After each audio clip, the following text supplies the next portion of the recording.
I've always had a passion for food and coffee. Yeah. And 2 years ago, I wrapped up a 25-year career in marketing and corporate philanthropy. And most of my career was in producing large and small events, all types of corporate events. Yeah. I was often thinking, how can I get into food and coffee? Like, I really want to do something in food and coffee. So there were a round of corporate layoffs, which I was part of, and that was kind of the gift or the push that I needed to start something new. I really didn't want to go back into another corporate job, and I thought, here's my opportunity. Yeah. So I started networking. I started building a list of all the people that I know in either that were a perfect fit or somewhat connected to food, coffee, retail. And I thought, good business people, just smart people. And I kind of built my list and I started talking with them. And I heard about an industry trade show, a coffee industry trade show in Chicago, Mm-hmm. attracting 30,000 people. And so I flew up to Chicago for the day.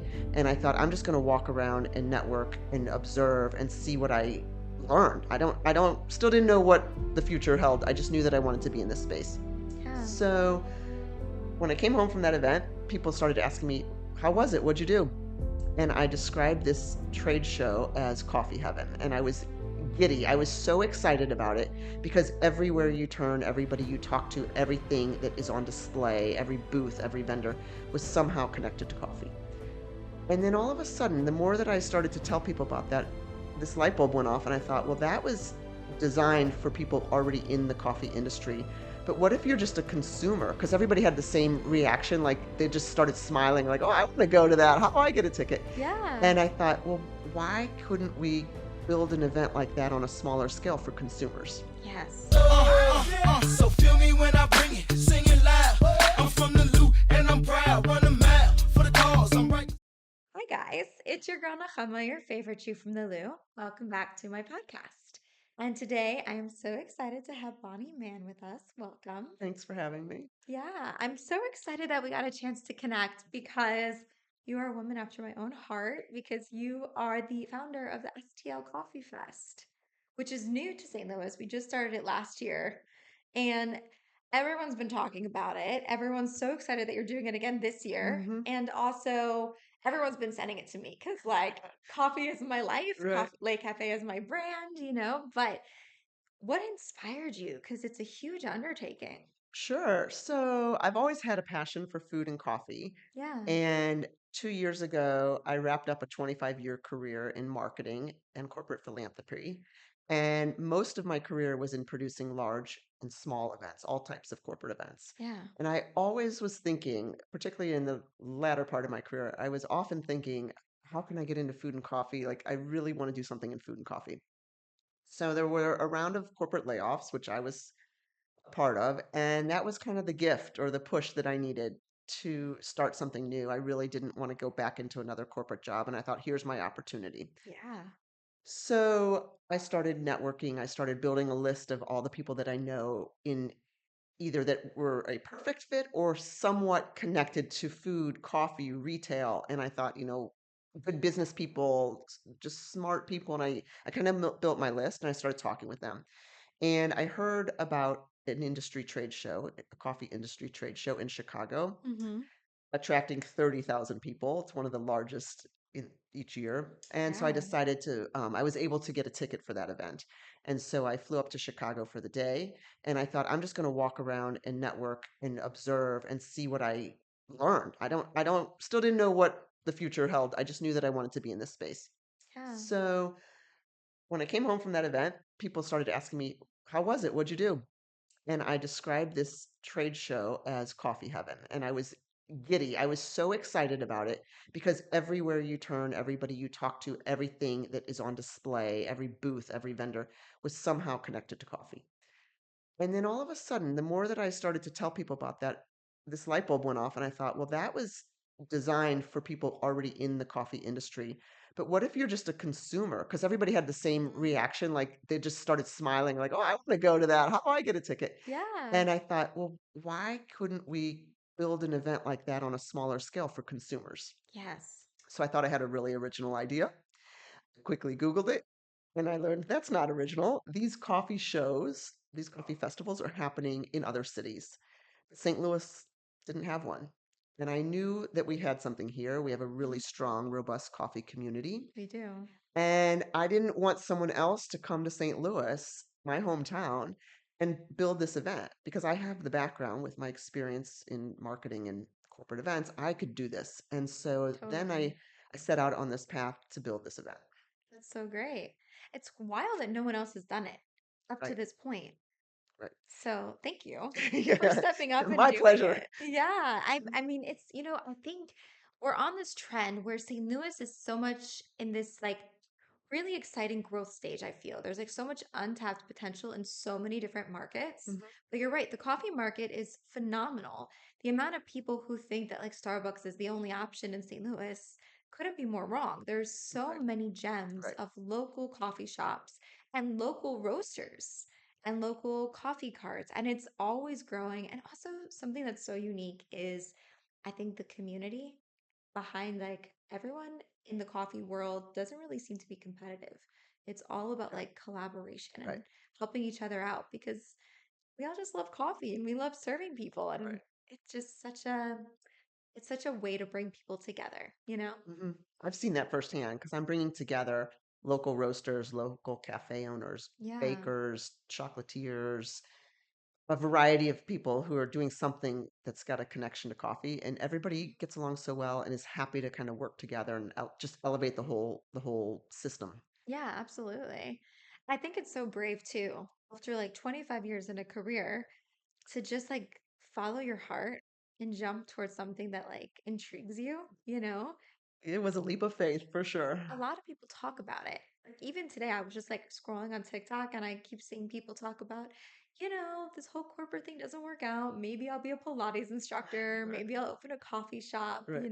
but like to have a vision and then to implement it. And also, like, how cool. You're literally the perfect person because 25 years of events is perfect for something like this. There could be people who are coffee enthusiasts, hmm but that doesn't mean they know how to orchestrate an event like Right, this. So, year one, it was a 1 day event. correct. And then, how many vendors were at that event? So in the first year, there were about 23 vendors Yeah, and nearly 1,000 people. that's incredible. And we were turning customers away, we were turning vendors away because we were at capacity. Mm-hmm. And so then the question became, how do we expand? What do we do next? Yeah. And so now here we are 2 weeks out from the next event, year two, and we're going back to the same venue, which unfortunately doesn't have any room to expand. I mean, it's permanent. The walls are not mobile. Right. And so the way that we're expanding in year two is to add a second day. So a morning session. So each session accommodates 500 people. So we're expanding by 50%. We've increased the number of vendors just a little bit, just by changing the layout slightly, but we're roughly 25, 26 vendors now, and just a really fabulous group of vendors from the greater region. Yeah. And I'm sure it's competitive too, to a certain extent, because like 25 vendors still doesn't even like totally tap the Not at market. all. I intentionally curate the list of vendors, and Mm-hmm. I'm careful to not have too many. It is a coffee event, so naturally, the more coffee, the better. But people want something to snack on, or it's fun to be, browsing around and then stumble upon a local cheesecake maker who's making an espresso cheesecake, a cappuccino Yeah. cheesecake, a cinnamon bun cheesecake with flavors that are kind of coffee adjacent. Mm-hmm. Same thing with croissants or chocolates, like an espresso infused chocolate or a Those are coffee so good. coffee caramel. So there's a lot of ways to kind of build like a Yeah. circle around the coffee companies that are there. Yeah, I actually just saw a recipe for coffee bread. You just Oh, reminded me. So like I think the recipe was instead of water, you use it's coffee. coffee. That's great. I'd love to try that. I know. I'll send you the Yeah. recipe because I know you're a baker Yeah, I'd love, too. yes. So I'm curious, like tapping more into your story for a moment. So like what was that step? So also like you threw yourself into the coffee world firsthand as well to learn from like the ground up. You didn't just go to that event in Chicago. Right. So can we talk a little bit more about what you do? Sure. So came back from that event in Chicago. Light bulb was turned on. I started talking to small business owners, trying to gauge, do you think St. Louis would support something like this? And I also realized that while I have this strong passion for food and coffee, I've never worked in a coffee shop before. Yeah. So I thought, how can I learn? And my story is not very credible when I go out and approach vendors to join this event, and I don't know the first thing about what does it mean to work in the coffee business. So coincidentally, in my networking and research, I was introduced to a recruiter for Caldy's Coffee, and one thing led to another, and I was hired by Caldy's. So that was the perfect kind of entree into the coffee business, learning Yeah. what it means to work at a coffee shop. And while I was there, I was trained not just in the front of house, but also did some training to learn how they bake all their delicious pastries and goods. They've got a great spread. They do. So I've been working now that with Caldy's. It'll be 2 years this summer, and Mm-hmm. I am what's called the bakery specialist. So I So work with cool. the bakers at each cafe, and I help support operations and training and new store openings and anything related to kind of the production of our baked goods.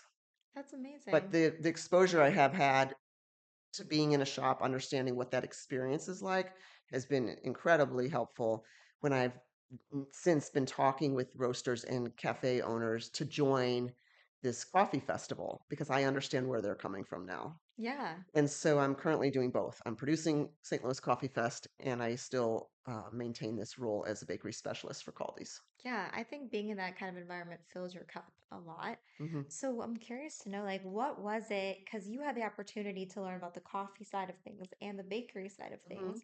What was it that kind of drew you more towards baking? Well, I've always had a love for baking. I grew up in a house where my mom was a really great baker, and I would, you know, as I was a kid, just bake with her. And now I do the same thing, and my children are grown, but I raise them to, bake with me. Yeah, And so, could I have done a bakery festival instead of a coffee festival? Maybe. But I just felt like there was this great opportunity and this need. I mean, the St. Louis community loves their coffee. truly. And it just seemed like this opportunity that if I didn't make something of it, somebody else was going to come in here and produce a coffee festival. It wouldn't be long. Yeah.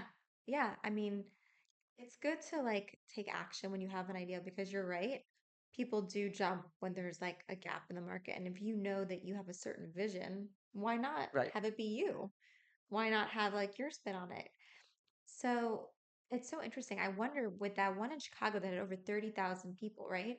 Was it a warehouse? Like what kind of venue can hold that many people? Right. So it took place at McCormick Place, which is kind of a destination. It's a huge convention center. Oh, okay. And so, I mean, this goes on for a 3 day, 3 intense days, and there's all sorts of sidebar activity. And Mm, each year they move to a new city. So what I am producing here is a very small slice of what takes place there. But the energy and the opportunity to learn and find new products and make connections, et cetera. I mean, that's what it's an annual event for people in the industry. yeah. And I think we've seen a big shift, both in just the economy, but also post-COVID, where a lot more people are investing in really nice espresso machines at home. And then that leads to a whole rabbit hole, right? They're getting all the right tools, they're investing in like expensive like scales and grinders, premium coffee beans. But then I think some people, despite the best TikTok efforts, aren't able to produce the same quality that they're experiencing at a coffee shop, or because they're not doing it in the same volume that a barista does, it's the learning curve is a little more difficult. Hmm. And they don't understand, okay, well, I have this espresso machine, but how am I supposed to dial it to get the perfect like Right. shot? There's all Right. these intricacies. And there's so much knowledge. Like something as simple as a coffee bean, all of a sudden is a whole career path, and then you're like, this is just supposed to save me a few bucks. And here Right. I am, a couple $1,000s Yeah. deep, and I still don't know what I'm doing. So I think it's so great that you're giving people this opportunity because at the one that you're doing this year, you're also including more workshops, right? Right. So that you just explained it very well. There is a trend towards people trying to replicate the cafe experience in their homes. Mm-hmm. And so what we offer at STL Coffee Fest are a couple things. We have classes with baristas, so small groups of, 12 people at a time working side by side with local baristas to learn how to do a pour over or to learn to experience a cupping, which is a process of kind of what the professionals do for tasting and comparing quality when after coffee's been roasted. It's so much fun. It's really fun. Yeah. And then we've taken that one step further. So we did offer classes last year. We're offering classes again this year. But this year we're also introducing some small, short, think of like a TED Talk, 20 minutes, Mm-hmm. how-to demo sessions, how to make cold brew and cold foam at home, how Mm. to how to introduce coffee to your cocktails, right? The art of coffee Yeah. cocktails, or how to elevate your coffee experience at home. So you talk about the grinder or just how do you store your beans and things that Mm-hmm. are important. And there's a wide range of what you can do at home and how close that gets you to what's being done in a coffee shop. Yeah. But we're trying to kind of eliminate the fear and answer Yeah. questions and remove any intimidation and make coffee more accessible. I mean, that's so when you come to the coffee fest, you can talk to 20 different local roasters and understand, sample different beans and different roasts and um, also fun drinks, lavender oat milk lattes. It's not just all pure black coffee. Right. Each vendor's bringing 3 or 4 different drinks to sample. That's going to be so great to have that So, variation to right, explore, right. and it's so funny because even just the coffee that I made you before, Mhm, I like to say that I'm a type B coffee enthusiast mhm. because it's like you can go into all these details and Right. it's so fun and important to do so. But I think it's also like fun to explore that like you don't have to be perfect with coffee. You can get as technical as you want to. You Hmm. can totally nerd out and be so specific with like the type of water you use, the temperature, the scales, like everything. But you can also just enjoy yourself Right. and have fun in the end of the day. So I think that barrier to entry is so great because there's definitely the people who want to get into the technical side. Hmm. But I think it's also fun to like learn all the rules so you can break them too.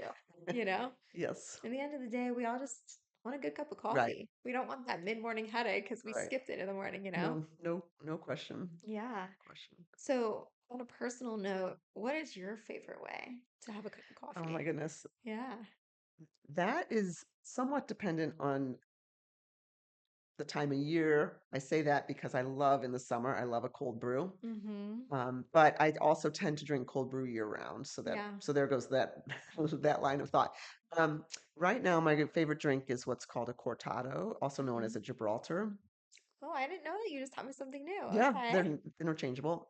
So I love that. It's an equal ratio to, a shot of espresso, so 2 ounces of espresso and 2 ounces of steamed milk. Yeah. Love that. I love a good espresso tonic Espresso tonics are with a good. little orange or lemon, something Have you citrusy. ever tried it with the Pellegrino? No. Mm-hmm. Okay. A light roast, only one shot of espresso. Okay. And then you can choose like a lemon Pellegrino. We've tried all the different Oh, that ones. sounds great. I love a Yeah. good espresso tonic. It's so And I have a favorite drink that I like to make. good. Hmm. So, as if you're making a nice latte, but use coconut milk and oat milk. Yeah. And then there's something special about when you shake a nice drink, shaking it, like So good. it kind of, I think it kind of like expands the flavor profile. And so Mhm. I like to have a shaken iced latte made with coconut milk and Yeah. oat milk, little sweetener. Have you ever tried, I think it's better iced, but like an iced Americano, but instead of using regular water, using coconut water? Oh, I make cold brew at home with coconut water. That's so So smart. brewing it, let it brew in coconut water, and then diluting it in coconut water. The best. That's The brilliant. best. I never Yeah, thought of try it. that. It's really good. Oh my gosh. See, this is what's so Yeah, fun about the coffee yeah, community. It's like talking about this, yeah. like going back and forth, trying the little like ways that we figure out how we enjoy coffee. And then Mm, like people just blow your mind all the time. yeah. With cold brew, I'm so heartbroken because the beans that I was using for my late roast are out of season, but I Oh. had a delightful honey Colombian for a hot Mm. minute there.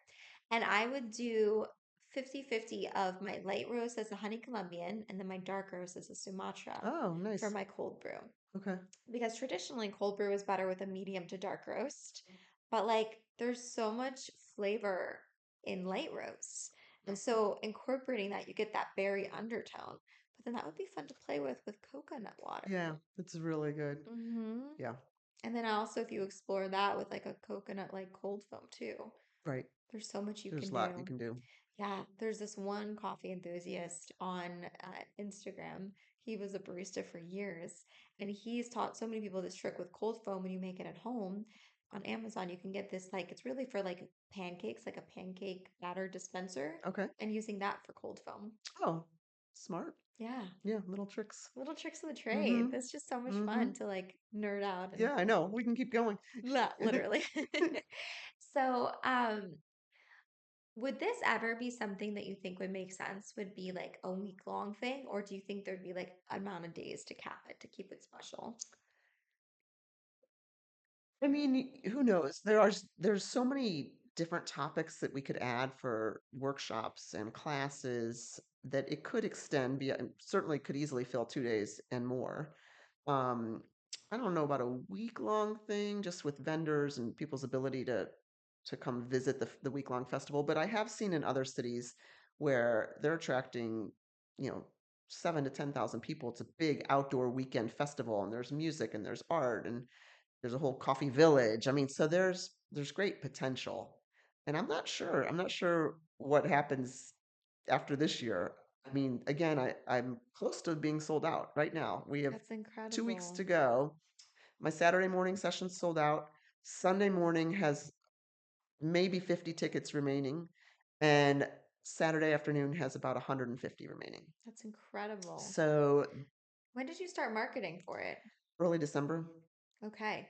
Which, by the way, is just proof of concept of how well you did last year, but also just shows how much people love coffee because being a small business owner, anytime I've tried to do pop-up events, talking to other entrepreneurs and small business owners, the most difficult thing about St. Louis is that everyone seems to sign up last minute. So, you know what I Yes, mean? yes, yes. It is hard to sell out. But then there's this like weird thing where it's like sometimes people sign up last minute, sometimes people don't sign up at all. So it's like you really have to get in front of the right people. But I guess it's just proof that if you're putting out something that is in need in the community, people will find you and people will come. Yeah, there's kind of a continuous stream of messaging and Yeah. Was there, I'm curious to know, like, what was some of the feedback from last year, both like pros and cons that you've incorporated to make this year better? sure.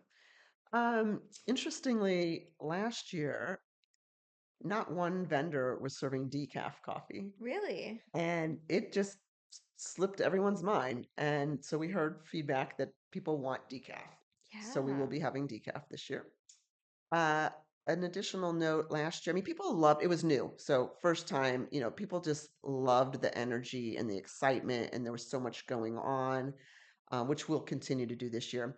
It's a very social event. So you're walking around and stopping at every booth and seeing what they're offering.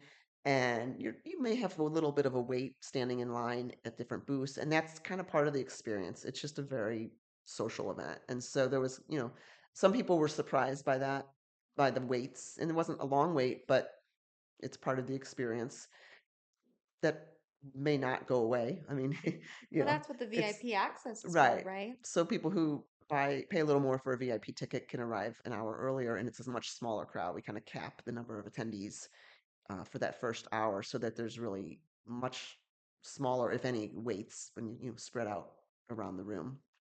Um, the feedback though was really tremendous. And, I tried to gauge, if we were to change locations, what part of town would the location around town, west, east, where in St. Louis, is there a location that you wouldn't go to or that's more appealing than others? So, I mean, I surveyed attendees after and learned a few things, but the venue that we're at is a really great destination. It's at the food hall or in the food hall at the City Foundry. And so people love the idea that they can come down, they can have lunch first and then come to the coffee fest, or Oh, that's go to the great. coffee festival and then stay for lunch. Yeah, because the Um, Foundry has so many food right. And options. there's easy parking and there's shops and it's just a great destination. Mm-hmm. Um, so we have a lot to think about. I did explore other venues around town because, as I said, we are really kind of maxed out. I mean, can't add any more vendors, or, and so I did explore other options, and I don't know yet where next year will be, and how we will continue to grow, Right. because that is a goal. Yeah. Yeah. Did you hear any feedback from like vendors, like especially like coffee shops or roasters about like how it had helped their business after? Yeah, so a lot of vendors, I mean, picked up a lot of new customers, right? And when you arrive, you check in and we hand you a slip of paper that kind of shows the layout and which vendor is where. And a lot of people had the same reaction, like, "Oh my gosh, I didn't know, or I've never heard of this one, or I've never heard of that one." And Yeah. so the exposure was great. A lot of vendors sold coffee beans and merchandise at the event. Oh, so their sales must have been So wonderful. they really benefited, and it did draw some new people to their stores. And my return rate for the vendors was, other than a few vendors who have gone out of business, and a couple vendors who just the timing wasn't right or they didn't have the resources this year to participate. Other than that, we were at 100%. I mean, if you take out the Amazing. handful, less than five who are not returning. I mean, it was really so. It was a win-win. Right. And you're leading this, Yes. but how many, is it just you? Are there other people? Like how is this all coming It is about? it is a one-man show, a one-woman show. Wow. I do have a graphic designer who helps with some of my social media, um, and kind of the posters and postcards, but that's it. And then I have an incredible army of volunteers, for the weekend, That's who help incredible. with registration and managing the vendor, helping with the vendors throughout the event. And so a lot of Yeah. volunteers. So logistically, you said you started in December marketing and Mhm. opening up for tickets, but when did you actually start doing your end? Well, the second year was easier than the first, Right. naturally. Um, Probably 6 months in advance Mm-hmm. for this upcoming event. I stayed in touch with the vendors throughout the past year, but it really started to solidify who was going to be participating again with the existing vendors about 6 months in advance. And then once I knew who was in, then that kind of helped me identify how many openings I had to fill or I could fill. And so, it's a lot of knocking on doors and cold calling and going out and meeting people and explaining what it is and inviting, identifying who's new in town Right. and who would make for a good participant. I really love trying to bring local coffee roasters, Mm-hmm. right? There are plenty of coffee shops around town who are serving great coffee, but it's coffee that may come from another roaster out of town. For sure. And there's nothing that's great, but I really want to showcase kind of what's made locally and produced locally. So that's where I start. That is the heart of our city, right? Like we Right. love to support local. We love to support like small businesses. So, and there's plenty of them. Yeah. So why not, you Yes. know? And the thing with coffee, and you know this, is there's a lot of people who are roasting in small ways and then Mm-hmm. selling online, and that is their business model, Yeah. whether they're roasting in their garage or they're renting space at a local facility. Roastery. Yeah. And so there are a lot of roasters who want to participate, but I just don't have room. Right. And so I hope to continue to grow and find ways to include others. Right. It almost feels like probably the best way to do it would be to segment it, where it's like the same way that you had like a morning and afternoon events, like maybe one event, like half of it would be just local small roasters. And Hmm. that's specifically what that is. So if anyone wants to like support someone who's up and coming, Yeah, that's a they're great not idea. kind of the big names yet, right? Hmm. So it's like just to give them a chance to sample and get that feedback and maybe do their own demos in that sense. Yeah, that's a great way to think of Yeah. it. Yeah. Because I know for myself, like everyone was sending me all the info about the STL Coffee Fest last year. They're like, "You're up and coming. You should be part of this." And I was like, it's so funny how sometimes you also can get in your own way, where it's like, I was like, I don't think Lake Cafe is at the point yet where we would be here. Yeah. Like, you hear about like something this big with this much exposure as a small business, your head is like torn because on one hand, you're like, exposure, want to get my name out there. But then at the same time, there's so much almost perfectionism. Hmm. It's which I think is really more of a mask of procrastination, Yeah. you know, Right. where you're just like, are we ready yet? But there's so much you can learn just by diving into it. And Hmm. so, like, going back to your story, there was a part of you that was like, okay, I have this vision. I'm so passionate about coffee. I see what this can do for our city. Hmm. I would love to shed light on the coffee enthusiasts that we have here and the coffee roasters and shops. But was there any part of you that was like scared, that doubted yourself, that didn't feel ready? I definitely was.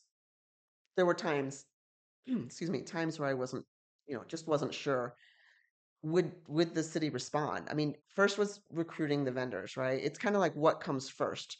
So imagine the very first year you're doing anything and you want to promote it and you're going out to talk to people who you want to partner with. You Yeah. don't have any history to show them Mm-hmm. and you're explaining it's all a concept and you just need the first few to kind of say yes. And then, if you can, like, that was kind of how I did it was Like I had for a leverage. right, right. So you had a few that said yes and a few more that said yes. And then I wasn't sure would tickets sell. I mean, that's the other thing is Mm-hmm. like, okay, what do I price it at? And so I actually did a lot of research. I went to Philadelphia to a coffee festival, almost the same concept, a consumer facing coffee festival.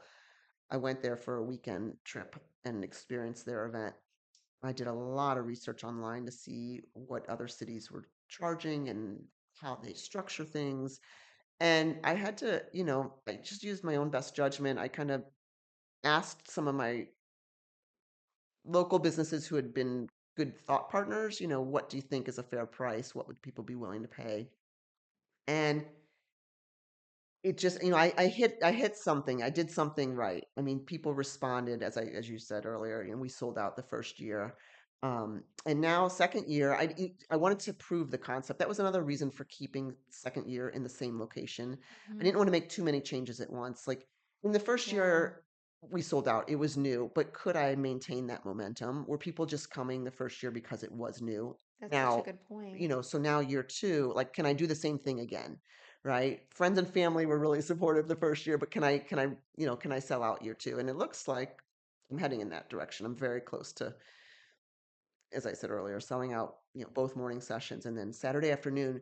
Once we announce that we've sold out, then tickets fly. I mean, because there are a lot of procrastinators. And For so sure.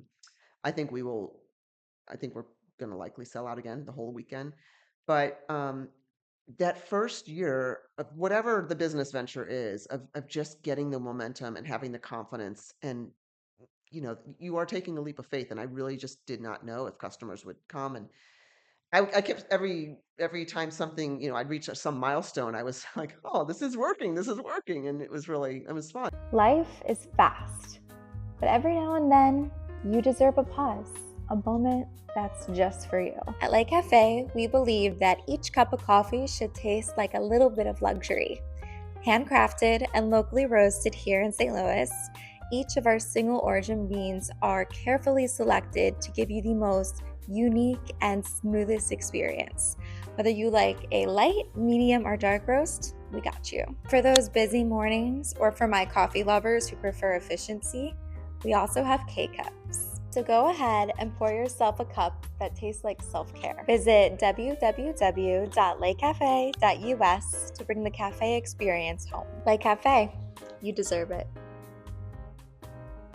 Yeah, I found like certainty is really important to have when you're doing something new. It's almost like the universe like responds to your energy. You know Right, what I mean? So right. it's like when you have that certainty, instead of being like nervous and letting your fears overtake you, then you'll start to think of opportunities. You'll start to think of new ideas without just getting overwhelmed with 100%. overthinking, you Yeah, know? and I mean, I did receive some feedback, like I am so excited and so passionate about the idea, and that comes across, and people tell me that comes across, It does, yeah. um, and it's not the event logistics and the production, like that doesn't phase me at all because I have years of doing that, Right. It's and probably like driving to at this point. I'm It's not just so losing any normal. sleep over like logistics and production. It's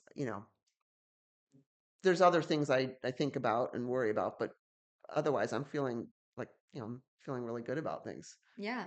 So it sounds like, I guess the only big fear is just, will people respond? Right. Yeah. Right. And I mean, there's some things that are out of your control. I mean, so you just have to line up as best as you can, line up every component and triple check and, reconfirm and kind of make sure your plan is solid Yeah. and, you know, comes together. I think St. Louis is hungry for different experiences and trying new things. You know what I mean? Hmm. There was like a mug festival that happens once a year too. And I wish they would do it more often because doesn't love a cute A good mug? mug, right. And there's so many talented potters here in St. Louis, but it was like I wasn't able to go to the one that they had this year, and I was so bummed, Right. you know? Yeah, there's a lot of local artists and again, opportunity to, collaborate. Coffee mugs at St. Louis Coffee Hmm. Fest, but we are handicapped by the space. Right. So I do look forward to figuring out a way to incorporate kind of ancillary vendors. Yeah. Yeah, it's so crazy the timing too, because I feel like our timeline kind of matches as well, because I have a background in corporate in marketing. Hmm. I worked in marketing for 8 years, and then I also was given that gentle push, to be like, Yeah. hey, now it's time to Uh-huh. like find something new. And I could have applied for other graphic design jobs, but I was like, at a certain point, you're like, what makes me happy? Right. What brings me joy? And it's like hearing you talk about it, like your face lights up, Hmm. like I could just tell that you're doing what you're supposed to be doing, Hmm. and it brings you so much passion. Hmm. And I think it's so powerful that you just started from the ground up, like approaching your connections at like Caldi's and like starting and learning all sides of the business. I think a lot of people, especially when you come from a corporate background, might be too in their ego to do something like that. So kudos to Well, you. thank you. Yeah, Thank you. that's really I awesome. appreciate that. Yeah, Yeah. and I'm sure like your coworkers too probably like it's such a cool story. It's fun. I feel like I'm living a dream. I mean, if you had asked me a few years ago when I was still in corporate, like, what do you want to do next? And what if you were? Like, Bonnie, what if in 3 years you were doing this? I wouldn't have believed it. I wouldn't have believed it. And Yeah. it's kind of a fun little story. The first coffee festival that I produced, the date of that festival was exactly 1 year to the day that I was laid off. And that Nice. just made me so proud and so excited. But it's fun. I mean, I love to bake. I've always loved to bake. And now I'm working with bakers professionally. Hmm. And here I have this knack and passion for events and logistics and kind of this history and talent.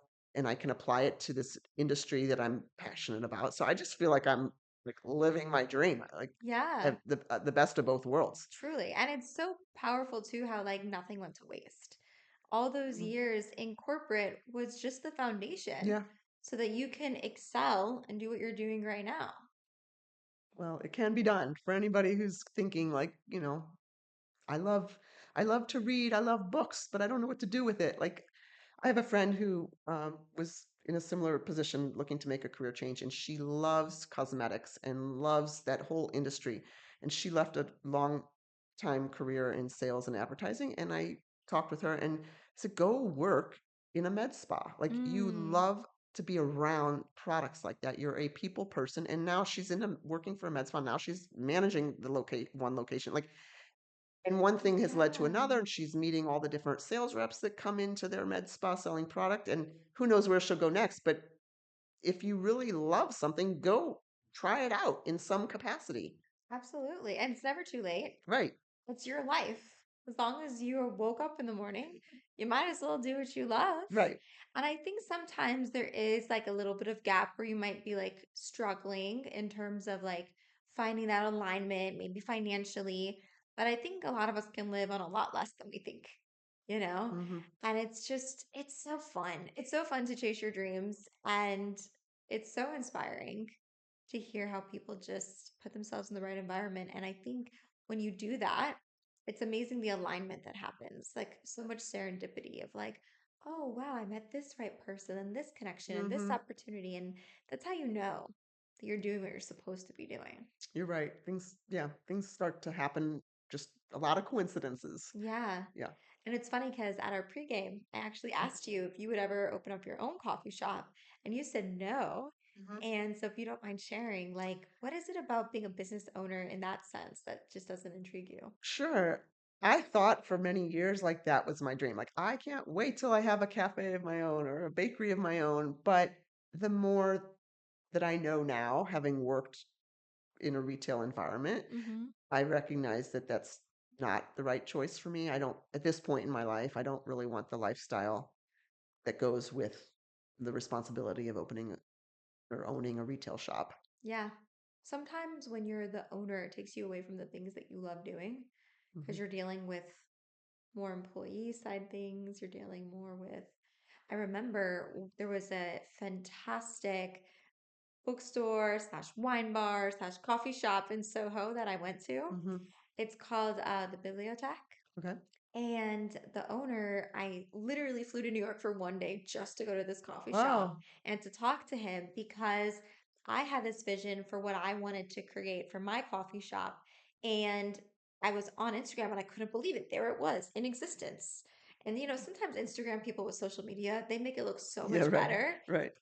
So I was like, listen, I got points. It's girl math. It's basically free Yeah, money. yeah, yeah. Might as well just go to New York and check it Yes. out. And like, it's funny because I think a lot of business owners are very introverted and shy, but we don't have the luxury of being introverted and Yep. shy. Right. So like, I was there and I started talking to the bartender slash barista, and then he was like, "Oh, that's AJ, that's the owner."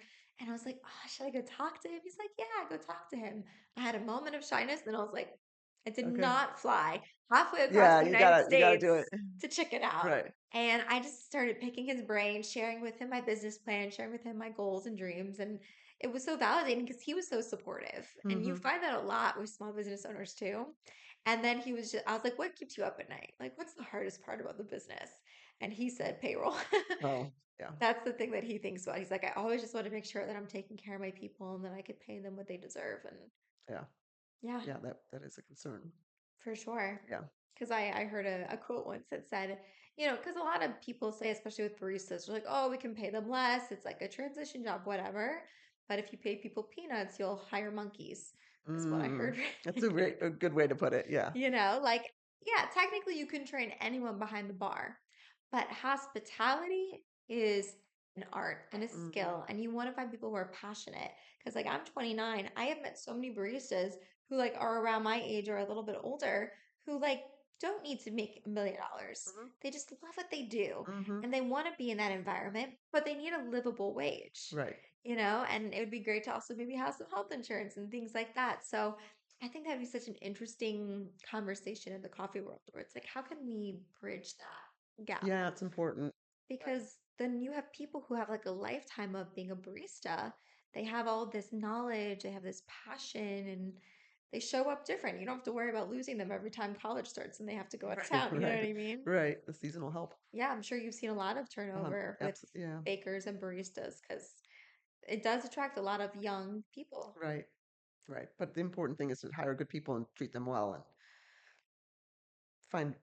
create a reason for people to stay. Yeah, like Unreasonable Hospitality. Have you read that book? No. Oh, you should read it. He's actually from St. Louis. The author, I'm so bad with names, but he is one of like the biggest restaurateurs out there. And like a lot of people talk about hospitality in terms of It's not Danny Meyer, is it? it might It's Dan. be. Okay. Yeah. He talks a lot about how we push so much about how we treat customers and how we're forward in that way. But it's so important to take care of people behind the bar, in the kitchen, because that energy, it's going to bleed Yeah. out. A lot of Yeah. times, people would even be willing to work for less if they're treated better, That's interesting. Yeah. So it kind of all plays together. Yeah. No, that's right. It's an intriguing thing. So overall, this is just like a fun question because I know you're still exploring, but in terms of just dreaming for a moment here, like no scarcity mindset, abundance only 10 years from Oh now, gosh. if this could be like beyond your wildest expectations, continue to be very successful and go well, what would you hope to bring from this STL Coffee Fest? Hmm. I think about that's what keeps me up at night. Yeah. I mean, I would like to make this a mainstay of St. Louis. There's been a lot of festivals and events that have started and last for a few years and then Peter disappear. out.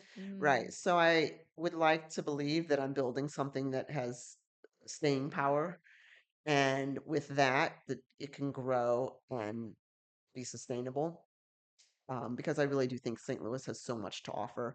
It's like when you go to the farmers market, and I know you participate in farmers markets as a vendor, Yeah. but as a consumer, when you go to the farmers market, like I just love that atmosphere and that environment. And so I think about, what would a coffee festival look like year after year that grows a little bit more, and keeps attracting new people, new vendors, and that's kind of what I think about, like where this could go. Yeah. Yeah. you'll have to find a bigger space. There we go again. Yeah, it all comes back to the venue. That's Right, the main thing. right. Have you gotten any feedback from other coffee fests in other cities after they saw? I've had some inquiries from Mm, people in other cities who are trying to build something and they want to talk and kind of understand my business model. Not feedback per se. It's very possible that people, I mean, I'm attracting people from other places. I can see when somebody buys a ticket and some of the, they provide their location when they check out. So I know I'm getting people from outside of the region. I don't necessarily know why they're coming, right? Is it for are they researching, or are they just coming for pleasure? I'm not quite sure. yeah. But so there are visitors from outside of the area, and I always am curious, like how do they hear about it or what brings them here? That might be something for next year that you can add on for your Hmm. own market research. Right, Like in the form, you could fill out and be like, how'd you hear about us? Like, what brought you here? right, for sure. You know? And even like, I don't know if you have a feedback form after, but that could be really interesting to email out to all Hmm. the attendees and also Vendors, sure. vendors Yep. to be like, what did you like? What did you not like? Right. What would you like to see next year? Yes. Yeah. Yes, I do. I did a post-event survey for both different surveys for the customers Yeah. versus the vendors. Oh, so you're So on it. I'll do that again because that was insightful. Yeah, absolutely. Yeah. Well, it sounds like you're doing exactly what you're supposed to Well, be doing. thank you. I mean, there's always room to improve, but I feel like right now we have something that's very appealing. Absolutely. So Uh, we've covered so much on this episode about the STL Coffee Fest and you and your story, which I was so fascinated to hear mm. about because it's like you always wonder, like, who's the brains behind this? What's the heart? Like, what's the passion? What's the Mhm. story? So, is there anything that we haven't talked about that you would love to talk about for STL Coffee Fest? Not not specifically. I mean, I think if there's anybody listening who's got an idea that's like just they can't let go of. That's how I felt. Like I just couldn't stop thinking about this event. And coincidentally, I started when I came back from the festival or the trade show in Chicago, and then I met the recruiter at Caldy's. I was kind of heading down both paths simultaneously, and I didn't want to jeopardize the opportunity with Caldy's by working on this festival. Mm, And as it turns out, they've been super supportive of the idea. Um, but what I would say to anybody who's listening, who's got an idea that they just can't stop thinking about, like that's what was happening to me. Like I could not let go of this idea for a coffee festival, and things just kind of start, I did try to set it aside for about 2 months, and then I reached back out to a couple people I had talked to earlier in the summer, and then things just started to fall into place. I got a media sponsor. I ran into somebody who I knew who owns the venue, and then they said, I'd love to talk to you about this." Like one, just things started to fall into place. I thought the stars are aligning, and so my advice to people who just have a dream and an idea is keep working at it, just even if it's just a little bit, like those mm, conversations, keep putting the pieces in place. Or I would set a goal when I was before I knew what I was going to do next, and I just had my list, and I would set a goal of 3 networking meetings a week. so smart. And people are happy to talk. Like people love to talk about what they're doing and how they landed where they did, and Yeah. maybe there's advice along the way. But I also got some advice from a coach that said you need to have intentions. Like when you go into a meeting or when you're going to a dinner party, what are your intentions? Like don't just show up because you called someone and they said yes, we'll meet. Like what is your list of questions you want to ask? Like, and even Absolutely. when you're going out socializing for dinner, like who are you going with? What do they do? What what could they tell you? Like, what are you hoping to get out of? And it's not. I'm not suggesting this like in a self-serving kind of way, but more around like, what is your like? Always be planning. Always be looking 2 steps ahead. And what is your goal? And are you is are all those conversations some way leading to that goal? That just sparked something in me because I just had a conversation with the future guest that's coming on next week. And he was saying that instead of having goals, he instead changes it to having intentions. Words matter. Yeah. And I think that's so fascinating because sometimes goals could seem too lofty, Right. overwhelming. The perfectionist, the procrastinator in you gets overwhelmed. But having Right. intentions helps you make very deliberate steps towards that as a reality. But also, something that I've been keeping in mind for myself, sometimes you go to these networking events and there's a lot of people. You know, the classic network event, you'll be sitting in a big circle. Hmm. Everybody has their 2 minutes, give their elevator pitch, their spiel, and like why they're here. And meanwhile, your heart's thumping Yeah. until it's your turn. You can't feel your tongue. The minute you start talking, you thought you had a whole Yeah. Right. plan. Your Right. brain just like explodes and you're like Hmm. blacked out for 2 minutes. And you're like, I hope that was eloquent because I have no idea what Right. came Right. out. Right. And so I started changing my perspective when I go to these kind of events, big or small, where I'm like, instead of being forward facing of like, here's who I am, here's what I have to offer, instead, I'm like, what value can I add to this experience with this person? And that energetically, I think, changes the That's whole really, yeah. dynamic, because we all want help somehow or Hmm. another. Hmm. And so if you kind of take a step back and at first are just like, let's say you're interacting with someone, you're like, tell me more about you. The next thing you know, after they've gotten that chance to share and, they feel good, they're like, well, what can I do for you? Yeah. Like, tell me more about you. Yeah. And then you've created a partnership. And that's where the collaboration over competition comes in. You're right. That's a Yeah. great way to kind of turn things. Yeah. It's so Yeah. fun. Yeah. So, was there, I'm just so curious though, like one last question, this whole journey though, was there a point when you were doing all this that maybe there was like one late night or like just some moment of just overwhelming stress that you're like, God, I can't do this. This is too, especially as one woman, like this Yeah. is huge. It is. It is all consuming. Yeah. And ironically, last year when I was doing it for the first time, friends and family all said, "Okay, you need to find a partner, or you need to hire some people. Like, you can't just do this by yourself again." Mm-hmm. And I said, "You're right. You're right." Fast forward, and here I Mm-hmm. am, and I am doing it again by myself. I mean, again, Yeah. I have a designer who is fabulous, but um, I, I I don't know where, I don't know what the future holds, right? And I don't know kind of where this will go. Um, but to your question of like, was there a point? It is in the month leading up where I am right now, the month and weeks leading up where it's kind of nonstop. People bought tickets, but they don't still have the email that confirmed their ticket purchase, and they can't find their ticket. Can you please send me a copy of my ticket? There's just a constant stream of activity. Yeah. And that's where it's not that I'm like ready. I'm eager for things to like it's all in. And I'm kind of like, okay, I'm so excited for the event, but the constant activity is a lot for one person. For sure. Do And you have ADD or ADHD? what if I said neither? You don't? No, I That's don't think really so. hard.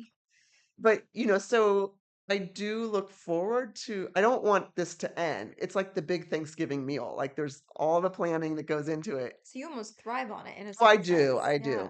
I do. And I love driving around town to go to meet with my vendors. Like, Oh I yeah. love going into their shops and talking to them. And, Oh yeah. um, but I do look forward to kind of like being able to breathe and like not always having to check email and not always, I would spend a lot of time at night because I have a day job, another day Right. job. And so I spend a lot of time after hours putting, just handling things. And that is tiresome. Oh, I bet. Yeah. No, I was just curious because, like, usually a lot of the small business owners or entrepreneurs that I meet have ADD or ADHD. I have ADD. And like the reason why it's helpful is because like my brain is always on and always busy. So being in this kind of environment where there's so many things hitting you from all sides, and just when you think you have some calm in the chaos, something Yeah. implodes and you have to figure out how to like Yeah. calm down that fire. But like a normal person usually is like, you know what? 9 to 5 is the way for me. But when you have ADD or ADHD, you're like, this is how my brain works, Well, yeah. anyways. But you're a very organized person, it Hmm. sounds like, also. So I think that personality type also does very well. Yeah. I mean, it is, I have an entrepreneurial bug. And Yeah. so the fact that it's not, doesn't fit squarely into a 9 to 5, that does not bother me. I'm so energized by the fact that I'm building this and I'm determining what's next. Like that is what just I love. And no one's capping you. Not at all. I That's the mean, beauty yeah, of this. I mean, like, yeah, you have to figure out like maybe having a bigger venue or navigating these little details that come up, big details that come up. But that's so beautiful to be able to just like build the dream, right, you know? right. And sometimes I do wish that I had like a team. I do have a team I can turn to and ask questions to. There's some friends and volunteers that I do kind of, converse with on different topics and ideas around what do you think of this? What do you think of that? Yeah, But it's not the same as having a business partner or somebody who's got skin in the game who you want to like really bounce something off, or you don't want to make that decision by yourself. I mean, for that's. sure. And Yeah, I don't know if I want a business partner because there's a part of me that enjoys the ability to make these decisions by to myself. have the Yeah, it was autonomy. an idea and a vision, and I don't have to seek approval, you know. And so I'm not here to say that I'm looking for a business partner. I'm just saying that it would be nice at times to have somebody who um, who shared the same level of involvement Right, so that I could kind of bounce things off of them. But so far, it's it's working. right. Yeah, I've seen both, right? I have a for Lake Cafe, I have like a principal investor who's definitely got like his skin in the game. Like he likes to definitely, share his perspective. But at the end of the day, Lake Cafe is run and owned Right. solely by me. Yes. So it's like I take what he says with a grain of salt, Yeah. and then sometimes I'm like, love you, Yeah. Yeah. but I get it. but it is really nice to have someone who has the skin in the game, like their teeth in it, where it's like you're bouncing ideas off of and they care it. So I definitely hear that. It Hmm. definitely is nice to have it. It's also really nice to just be like, Right. listen, at the end of the day, this is what I want to Right. do. And I think also being women, there's a certain intuition that you have sometimes where it's like, yes, there's data and there's numbers and there's proof of concept, and you can look at, your target audience and your competition, all these things. But sometimes you just know in your guts Hmm. when something is right and you're like, I can't explain it. It's just a feeling. You gotta trust Yeah. me on it, you Yeah. know? That is true. Intuition is worth a lot. Yeah. And I think also as women, we have a Do we have special that? intuition, which is really awesome. Yeah. Yeah. Well, I'm excited to see where your ideas go because we've been talking about some of your ideas and you're like right on the edge of some big ideas. I know. I feel like I've been telling people recently, I'm like, both with my podcast and with my coffee, I feel like I'm like in this like baby stage where I'm just right at the cusp. Hmm. Like there's a certain point when you're a consumer because you're starting from ground zero and you're just learning and trying to grow. And then there's a point where you have to almost take that next leap. Right. And then when that happens, you want to make sure like you're ready, but you're never really ready. I Hmm. think it's more just having that faith in yourself that you're competent enough, and Hmm. no matter what life brings your way, you'll figure it out. Hmm. Yeah. And there's so many resources and people who will be there if you need them. Uh, Right. You just have to tap into them. Yeah, we're Yeah. we're truly like even if you're a solopreneur, you're truly not alone. Right. There's That's true. There's so a many lot of people. people out there who would be, And I yeah. think once you realize that, like that's why networking is so powerful. It's not just about like, oh, what can I get from you? What can you give to me? It's more about like, no, we're gonna need each other, Right. Right. to like boost each other up, help each other out, give each other advice. We've all been there, Hmm. and especially in social media, a lot of times all we see is that highlight reel of like the smiles and Right. Oh, the there's a lot success. behind the off camera, the B-roll. Oh yeah. And like you meet entrepreneurs and like there's something that they all do that cracks me up where it's like whenever you go to compliment them about like, wow, you're doing so great. This dream that you're doing is so impressive. And they're all just like, yeah. They all do the same Yeah. sigh. Yeah. Yeah. Or they just it's the sigh of thinking about everything that you want to do. Hmm. And I think sometimes we have to take a moment and just look at everything that we've done.